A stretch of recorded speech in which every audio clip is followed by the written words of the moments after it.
રાધે રાધે, જય સિયારામ. આપણે સ્વપચ ભક્ત વાલ્મીકીજીનું ચરિત્ર ચાલે છે. આ ચરિત્રની અંદર આપણે જોયું કે ભગવાન શ્રી કૃષ્ણએ એક શંખ રાખ્યો હતો અને એ શંખ વાગે તો પાંડવોનો યજ્ઞ પૂરો થયો ગણાય, નહીતર પાંડવોનો યજ્ઞ અધૂરો છે એમ માનવામાં આવે. હવે એમાં એવું બન્યું કે પછી પાંડવોનો યજ્ઞ તો પૂરો થઈ ગયો, પણ શંખ ન વાગ્યો. તો શંખ ન વાગ્યો ને એટલે કૃષ્ણને પૂછ્યું, તો કૃષ્ણ કે હજી એક ભક્ત જમવાનો બાકી રહી ગયો છે.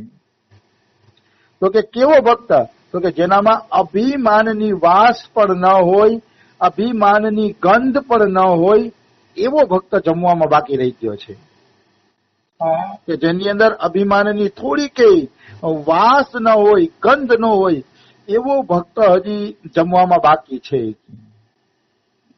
તો કે આવા ભક્ત કરોડોમાં દુર્લભ હોય છે, બાકી નકલી આપણા જેવા તો ઘણા બધા ફરતા હોય છે. પણ આવા ભક્ત વાસ્તવમાં કરોડોમાં દુર્લભ હોય છે. બાકી બનાવટીની વાત તો જો દ્રષ્ટાંત આપ્યા છે કે બનાવટી સંત તો આવા હોય. કોઈ એક ગામની અંદર એક સાધુ બાબા રહેતા હતા. હવે ઈ સાધુ બાબા હતા ને એને બહુ શોખ કે બધા મને સિદ્ધ મહાપુરુષ માને. આખા ગામમાં મારો ડંકો વાગે કે હું, એવો એને ભારે શોખ હતો સિદ્ધ મહાપુરુષ બનવાનો. એટલે એ કાંઈક ને કાંઈક છે ને નકલી ચમત્કાર કરી રાખે. કાંઈક ને કાંઈક નકલી ચમત્કાર દેખાડી અને એમ કે હું સિદ્ધ મહાપુરુષ છું, હું સિદ્ધ મહાપુરુષ છું, જો હું ચમત્કાર કરું છું. કંઈક ને કંઈક આવા નકલી ચમત્કાર કરી રાખે. તો એક વખત ગામની અંદર થોડોક દુકાળ પડ્યો. વરસાદ થયો નહોતો અને વરસાદ વગર ખેતીના પાક બગડી જતા હતા. ખેડૂતની આશા હતી કે એક બે દીમાં વરસાદ થઈ જશે, પણ વરસાદ થયો નહીં. વરસાદ થતો નથી. એટલે બધા લોકો સિદ્ધ બાબા પાસે આવ્યા અને સિદ્ધ બાબા પાસે આવી અને એમ કે છે કે કાંઈક વરસાદ થાય એવી કૃપા કરો. એ કે વરસાદ વગર અમારા પાક બગડે છે. તો સિદ્ધ બાબા બધાને ના પાડે. એમાં ઓલો નગર શેઠ આવ્યો અને નગર શેઠ નું ખેતર બગડતું હતું. તો ધનની લાલચમાં આ કહી દીધું, જાઓ નગર શેઠ, તમારા ખેતરમાં આજ વરસાદ થઈ જશે. એવું, કારણ કે એને ખબર હતી કે નગર શેઠ છે, આ તો આપણે કેટલું બધું ધન આપશે. એટલે નગર શેઠ ને કહી દીધું, જાઓ તમારા ખેતરમાં વરસાદ થશે. પછી રાતે આ ચેલાઓને કીધું, ચેલાઓ જાઓ બધા ડોલું લઈને હાઈલા જાઓ અને નગર શેઠ ના ખેતર ને પાણીથી ભરી દો. નદીએથી હારીને પાણી ભરી દો, મારી ઇજ્જત નો સવાલ છે. પછી તો ઓલા બધા ગયા ચેલાઓ અને આખી રાત પાણી હારી નગર શેઠ ના પાણીને ભરી દીધું ખેતરને. પછી શું થયું, નગર શેઠ નું ખેતર પાણીથી ભરાઈ ગયું ને, એટલે બીજા દિવસે નગર શેઠ રાજી થઈ ગયો, વાહ, સિદ્ધ બાબાએ કીધું એમ મારા ખેતરમાં વરસાદ થયો. આનંદમાં આવી ગયા નગર શેઠ. પછી આનંદમાં આવી અને ઈ નગર શેઠ છે ને સિદ્ધ પાસે ગયા, પૈસા આપ્યા. તો ગામવાળા આવવા માંડ્યા. ગામવાળા કે અમારા ખેતર ને ભરી દો ને, અમે થોડાક પૈસા આપશી કીએ, પણ અમારું ખેતર ભરી દો પાણીથી, અમારા ખેતરમાં વરસાદ થાય એવું કઈક કરો. તો સિદ્ધ બાબા કોકને બોલવા જતા હતા કે જા તારા ખેતરમાં વરસાદ થશે એવું બોલવા જતા હતા. ત્યાં જ ચેલા બોલ્યા કે હવે ગુરુને વરસવું હોય તો ભલે વરસે, પણ ચેલા વરસશે નહીં. મતલબ ચેલા આખી રાત પાણી હારી થાકી ગયા છે, હવે આમાં ગોલાપા નહીં કરી, બધા ચેલા ભાગી ગયા ગુરુને છોડીને. તો આવા ખોટા ગુરુ હોય ને ત્યાંથી ચેલા ભાગી જાય છે, કારણ કે પ્રસિદ્ધિ એને જોઈને પાણી આખી રાત આ હારે બિચારા, તો અહીંયાથી ચેલા ભાગી જ જવાના છે ને પછી. બિલકુલ. એટલે બધા ચેલા કહેવાનું શું છે, આવા ઢોંગી સાધુ તો સંસારમાં ઘણા બધા છે કે જે કંચન કામિની અને કીર્તિમાં ફસાયેલા છે.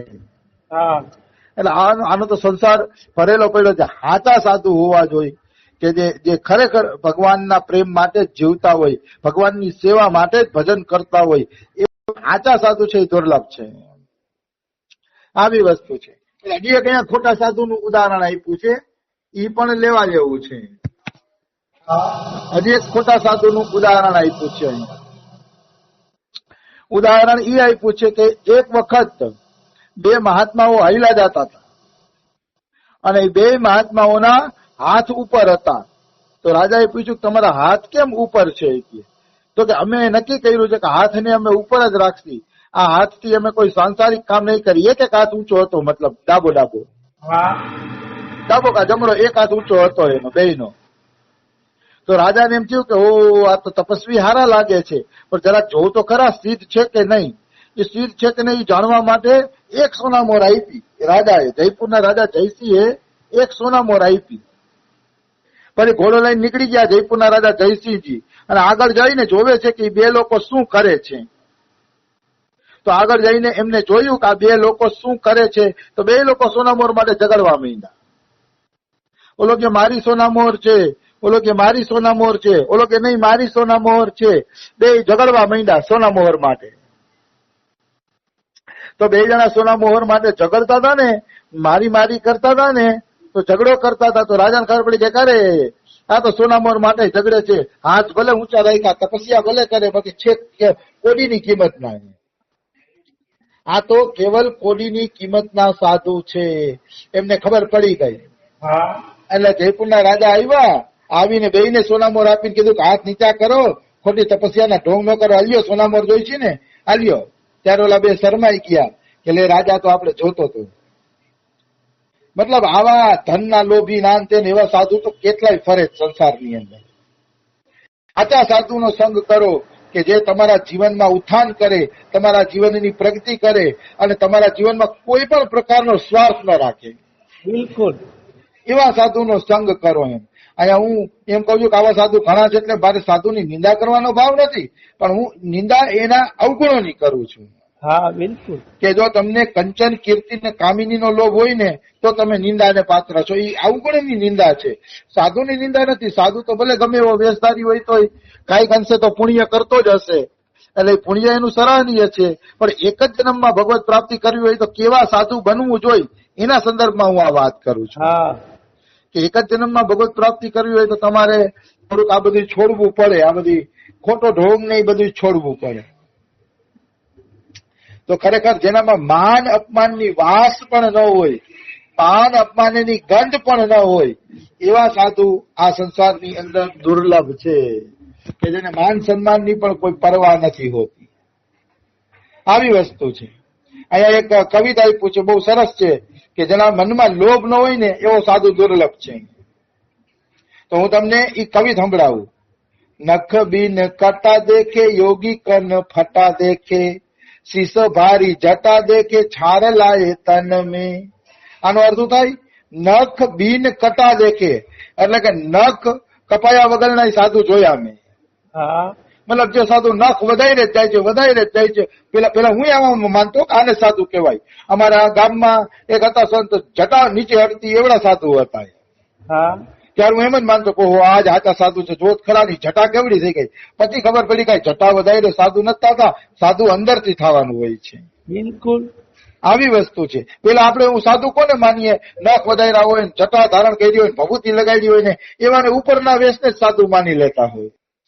પણ હવે ખબર પડી કે ગ્રહસ્થ આશ્રમની અંદર ઘર સંસાર વચ્ચે પણ એવો સાધુ હોય કે જે આ બધા સાધુને ટક્કર મારે. એક ઘરની અંદર ગ્રહસ્થની અંદર પણ આવડો મોટો સાધુ હોઈ શકે છે. તો નખ બીન કટા દેખે, મતલબ નખ કાપ્યા વગરના લાંબા લાંબા નખવાળા સાધુ જોયા મેં.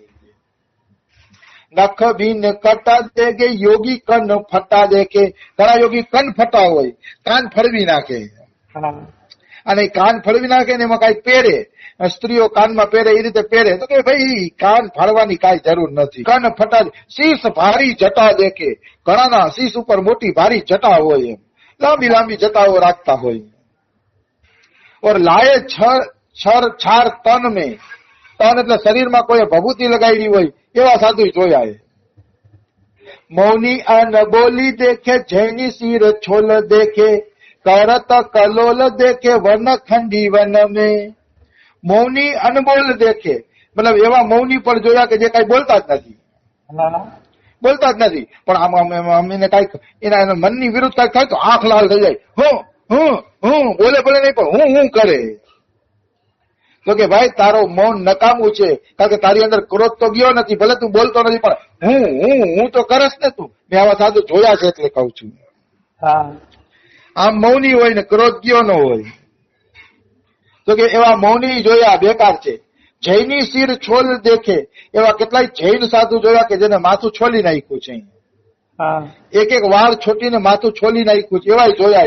એ જૈની શિર છોલ દેખે, કરચ કલોલ દેખે વનખંડી વન મેં, ઘણા વનની અંદર જઈને જંગલમાં કલકલ કરતી નદીના કિનારે ભજન કરતા હોય એવા જોયા. એ કે गुणी और क्रूर देखे, कायर और सूर देखे, माया માં હિપુરી દેખે, પૂર રહે ઘન में. ગુણી और ક્રૂર દેખે, ઘણા ગુણવાન પણ જોયા અને ઘણા ક્રૂર પણ જોયા, અતિ ક્રૂરતા હોય એવા જોયા. કાયરે જોયા, સુરવીરે જોયા અને ઘણા માયામાં ડૂબેલા જોયા. તો કેવો સંત દુર્લભ છે. આમાં એકેય સાધુ સાચો નથી તો કેવો સાધુ સાચો છે.